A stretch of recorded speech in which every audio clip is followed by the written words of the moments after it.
Great to see you all. Let's start with Arsenal's victory and convincing victory at Ellen Road over Leeds United. 4-0 the margin of that victory. The Sun on Sunday goes with Mad 1, and it refers to the performance of Noni Madueke after he was a late replacement for the injured Bukayo Saka, who was injured in the warm-up. Martin, given what went before for Arsenal, 2 points from their last 3 games, put into context how big a win that was for them. Well, it's very important because this stage in the season, City catching them, Villa catching them, everyone was talking about, is it a wobble? Have they got the mental strength? And Leeds is a really hard place to go. Ellen Road is a very, very hard place to go. And really, they never gave Leeds a sniff. There was no point in that game where you thought Leeds had any advantage on them whatsoever. The set-piece stuff continues to succeed and annoy everybody in sort of equal measure, really. But it's incredibly effective. It persuaded the Leeds goalkeeper to punch the ball into his own net yesterday, which, you know, is never really helpful.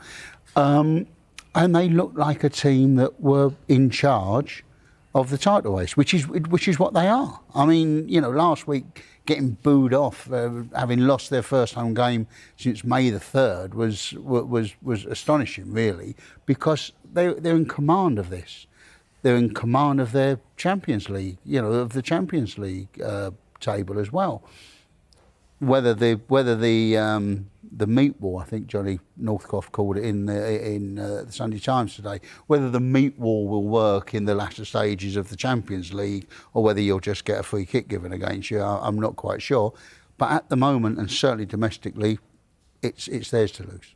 Jackie, just very quickly in The Observer, Rory Smith, who was at Ellen Road, said seeing is believing as Arsenal thrashed Leeds to go 7 points clear. He says Arsenal fans are haunted. This is in reference to this narrative that there's a real nervousness from the Arsenal fans, particularly at the Emirates. Arsenal fans are haunted not only by recent memories of advantages squandered, opportunities missed, promise unfulfilled, but by the knowledge that this time it really should be different.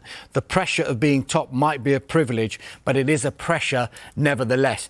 I mentioned the noise surrounding every single Arsenal game, week in, week out. With that in mind, how big a show of character do you think that was from Mikel Arteta and his team yesterday? I think it was absolutely huge. Absolutely huge. The idea that they'd go there with all the talk, all the noise, all the stress. Every press conference is about pressure, of course, for obvious reasons. And the fact that they showed up and were so dominant. And James Olley in ESPN said it wasn't necessarily fun. It was quite formulaic. He said, but they strangled the life out of Leeds United.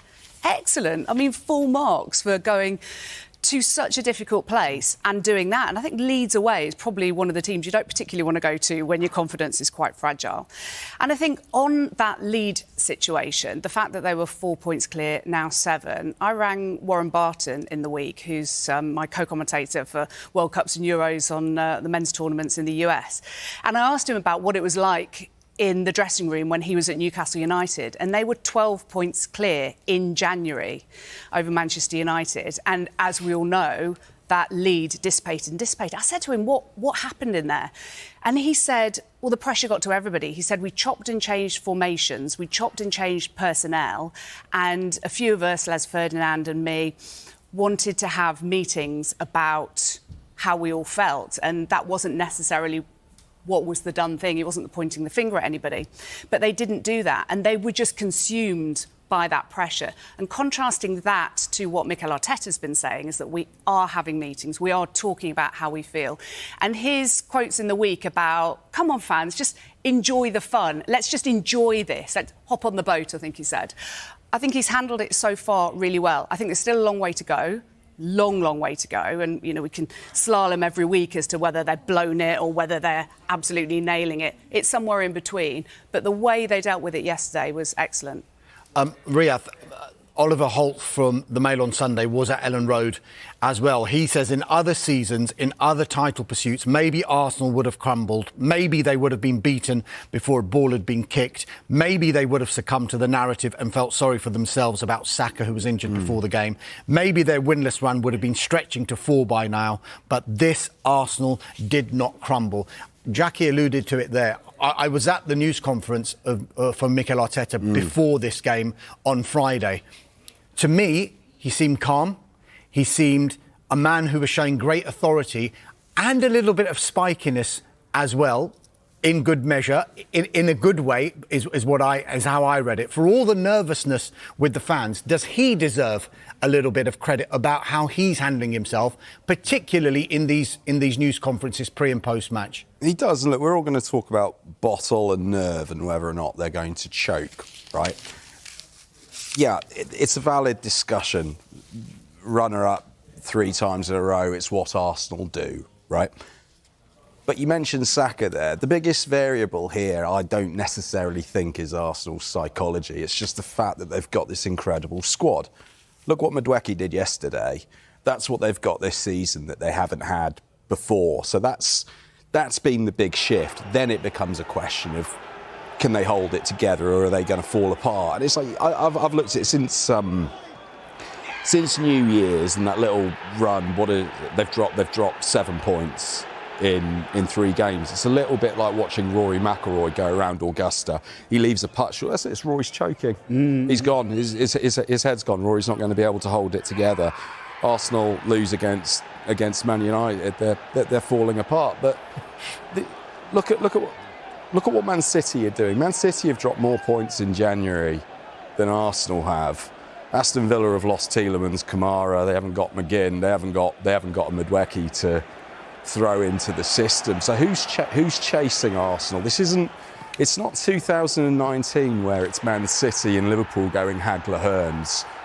It's a vastly reduced Man City in the past 18 months. They've gotten better, but it's not Man City anywhere close to their best.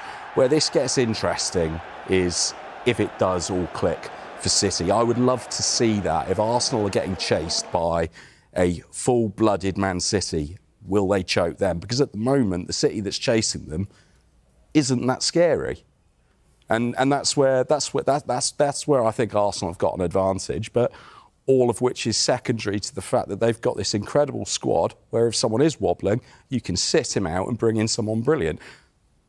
And we've been waiting. We've been waiting for everyone to work out the set piece stuff, but it hasn't happened yet. And we're in first day of February now. So, and no one's worked it out yet. People are still punching the ball into their own net. People are still looking really, really vulnerable at corners and free kicks and everything. So it might not happen. Unless there is a fundamental reinterpretation of the rules and referees start going, no, you can't just have everyone running and then just crowd around the goalkeeper and stop him moving.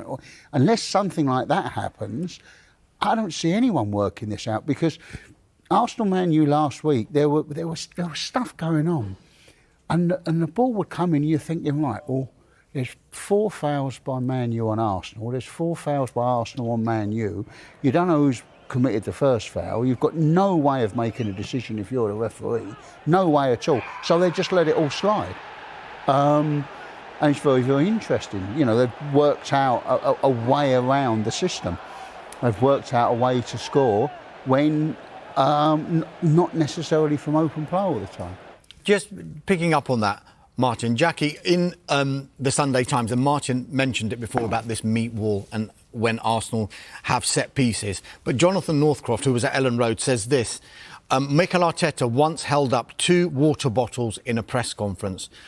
One represented set-piece goals, the other goals from open play. And his question to the reporters was, what's the difference? And here was a brilliant exposition of the Spaniards' approach to the game. First, his side thumped Leeds the ugly way, and then they put on their silk gloves and showed they can cuff you with elegance as well. Is too much being made of the set-piece routine, and are we ignoring that Arsenal are actually playing some good football around that as well? Johnny Northcroft should write for a living, shouldn't he? He's quite good at that. Yeah. Yeah, not bad at all. Yeah, look, I mean, you can talk about it all you like, and obviously there's the Anthony Gordon quotes last week about the Premier League and European football's better because it's less of the set-piece kind of bullying or whatever. But, Arsenal have done all right in the Champions League, haven't they, as well? But I think the thing with the set-pieces, it's almost like an insurance policy. Yes, that's where they're getting so many of their goals from, but it's not like they can't play football. The concern would be if the set-pieces dry up or something goes wrong or Declan Rice were to pick up an injury, which, touch wood. Credit to him, by the way, for reaching 300 Premier League appearances, the fifth youngest to do so behind 4 other Englishmen, is absolutely astonishing. He tends to be available all the time. So the concern would be if he were to be injured and if they were to struggle from open play. But they're still in the top 7 or so of goals from open play. It's not as if they cannot score. So, I mean, who cares, really? If they win the league, that's what matters. And they're doing really well. I just think there's still a long way to go. And whilst they have 2 players for every position, and in theory, everything's going well and they should still beat Manchester City to the title, of course, I just think psychologically this is the big thing, and the way they're talking, it's what they're trying to guard against. But, again, referring to what Warren Barton said, he said the difference with their team compared to this Arsenal, who he supports, is the fact that they only had Peter Beardsley in that squad 30 years ago, who had won a title before. David Batty joined in the January, but they didn't have that experience, whereas Arsenal have got about 5 players, I think, who've won league titles previously, and that's obviously going to help them. Riyadh, their set-piece team is what the cynics will say, but scoring every kind of goal is the hallmark of a Champions winning team, isn't it? Yeah, but even if they are a set-piece team, it's not a dirty word. It's really effective if it's a problem. But it's been made out to be, hasn't it? It has. But if it's some lesser skill, if it's some base element of football, go on then, geniuses, go and figure it out. Go and find a way to defend it. They haven't. They can't. Arsenal have mastered it. And all good teams have always been good at set pieces. They've been good at defending them. They've been good at scoring them. Arsenal do it better than everyone else, and they can play other football. No one's going to turn to me and say Declan Rice is a Route 1 footballer. No one's going to turn to me and say that Bukayo Saka's some kind of limited element. They've got fantastic footballers. They've got a team that's built on a brilliant back four and an excellent goalkeeper.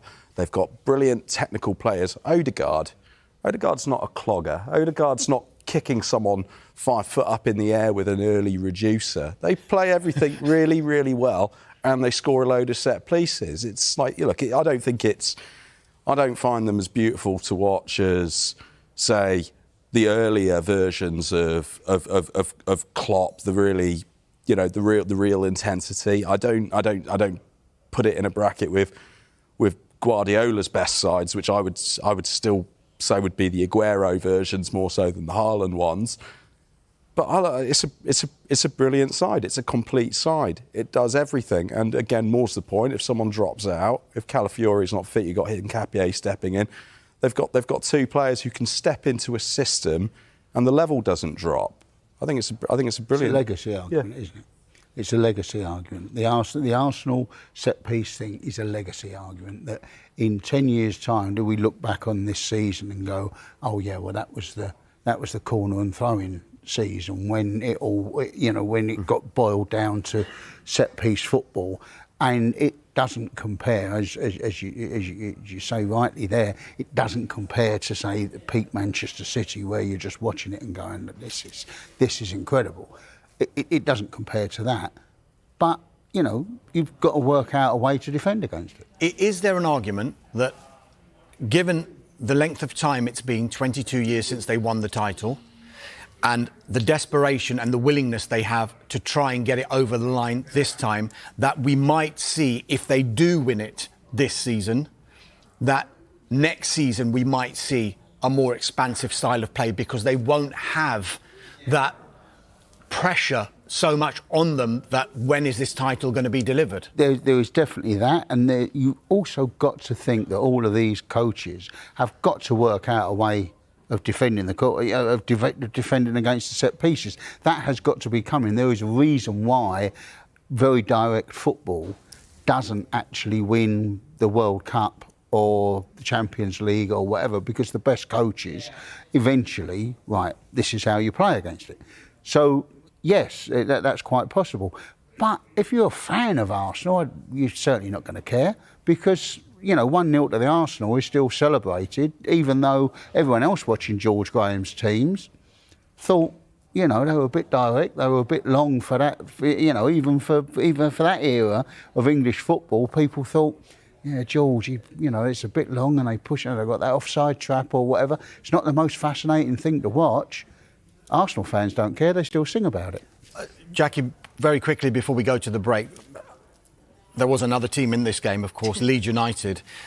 Their season, I'm guessing, won't be defined by games against the likes of Arsenal, but are they right back in that little mix now of looking over their shoulder again, where it seemed a couple of weeks ago there didn't seem to be that pressure on them? But that's the Premier League. Literally from week to week to week to week, we're like this about a team, we're like that about a team, we're like this about a team. And it's like Arsenal, we're talking set pieces now. Next season it'll be something else and they'll be free-flowing and with, fewer set pieces. It's just we're so of the moment. Of course, we're going to discuss the issues of the day. That's literally what we're here to do. But Leeds United, I think, will be fine. I think they're not fine, obviously, because they don't have enough points to be fine. But I think they have enough in the dressing room, in the manager, and the fan base is huge as well. I spent a lot of time living up there. It's an incredible club, incredible city. But I do think that this club will be fine, and the trajectory they're on, I think it's pretty clear there are 3 worse teams than them. And that's all there needs to be. Exactly. Brilliant stuff. Thanks for now. Before we take a quick